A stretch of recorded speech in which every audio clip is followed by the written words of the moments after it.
12वीं सदी की गहरी धुंध में जब सलेबी जंगों ने मुशरिक की रूह को हिलाकर रख दिया था, एक नाम उफक पर अभरा, एक ऐसा नाम जो आज भी ईमान, अदल और शजायत की अलामत है। सुल्तान सलाहुद्दीन अय्यूबी सलाहुद्दीन की 1187 ईस्वी में इराक के शहर तिकरीत में पैदा हुए। उनके वालिद नजमुद्दीन अय्यूब और चचा शेरकुआ इस वक्त के मशहूर सिपाह सालार थे। उनके खानदान का ताल्लुक कर्द कबीले से था जो बहादुरी, गैरत और दयानत के लिए मशहूर था। बचपन ही से सलाहुद्दीन इल्म, फिक्का और कुरान से गहरी दिलचस्पी रखते थे। उनकी तरबियत इस तरह की गई कि वो न सिर्फ तलवार के माहिर बने बल्कि दिल के नर्म, इंसाफ पसंद और साबिर इंसान भी। इब्तिदाई उम्र में वो नूरालदीन जंगी के लश्कर में शामिल हुए। नूरालदीन एक आदिल और दीनदार हकमरान थे जिन्होंने सलाहुद्दीन के किरदार और सलाहियत को फौरन पहचान लिया।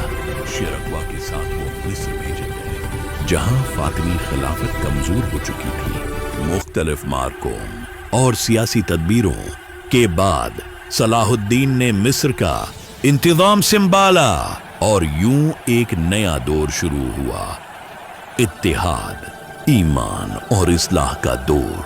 सलाहुद्दीन ने मिस्र और शाम को एक प्रचम तले जमा किया। उन्होंने मसाजिद को दोबारा आबाद किया, अदल को आम किया और फौजी नज्म ओ जब्त कायम किया। वो खुद नहायत सादा जिंदगी गुजारते थे, ना कीमती लिबास, न महल, न खजाना। एक हुक्मरान जो रातों को इबादत में रोता और दिन में दुश्मन के मुकाबले में फौलाद बन जाता। He loved not C7 में वो लम्हा आया जब तारीख ने एक नया मोड़ लिया। हुतीन के मैदान में सलाहुद्दीन ने सलीबी लश्कर को शिकस्त फाश दी। ये वो दिन था जब बीतुल मुक़द्दस की आजादी करीब आ गई। मगर जब वो फातिह की हैसियत से यरूशलेम दाखिल हुए तो उन्होंने वो काम क्या जो दुनिया ने पहले कभी नहीं देखा। कोई कत्ल आम नहीं, कोई इंतकाम नहीं। उन्होंने ईसाइयों को अमान दी, औरतों और बच्चों को तहफ़्फ़ुज़ दिया और सलीबी कैदियों को इज्जत के साथ रहाई दी। दुश्मन भी उनके अदल और रहम से मुतासिर हुए। यहां तक कि यूरोप में भी उनका नाम द मर्सिफुल सल्टन के तौर पर लिया जाने लगा। सलाहुद्दीन और बरतानिया के बादशाह रिचर्ड शेरदिल, रिचर्ड दी लायन हार्ट के दरमियान कई जंगें हुई, लेकिन उनके दरमियान इज्जत व वकार का रिश्ता भी था। तारीख बताती है कि एक मौके पर रिचर्ड बीमार हुआ तो सलाह अद-दीन ने उसके लिए अपने खीमे से दवा और फल भेजे। ये वो अजमती किरदार थी जो इस्लाम की असल रूह को जाहिर करती है। सलाहुद्दीन का सबसे बड़ा हथियार सिर्फ तलवार नहीं था बल्कि ईमान और अखलाक था। वो हमेशा कहते थे, फतह तलवार से नहीं, नीयत की सच्चाई से होती है। उन्होंने अपनी सल्तनत में अदल को इस हद तक फैलाया कि राया उनकी मिसाल देती थी।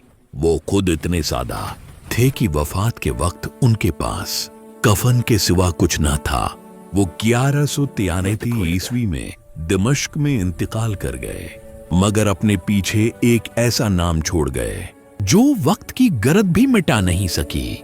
आज जब दुनिया ताकत के निशे में अदल भूल चुकी है, सलाहुद्दीन का किरदार हमें याद दिलाता है कि असल अजमत इक़्तिदार में नहीं बल्कि इंसाफ, ईमान और इंसानियत में है। वो हमें ये सबक देते हैं कि जब नियत पाक हो तो अल्लाह मदद जरूर करता है।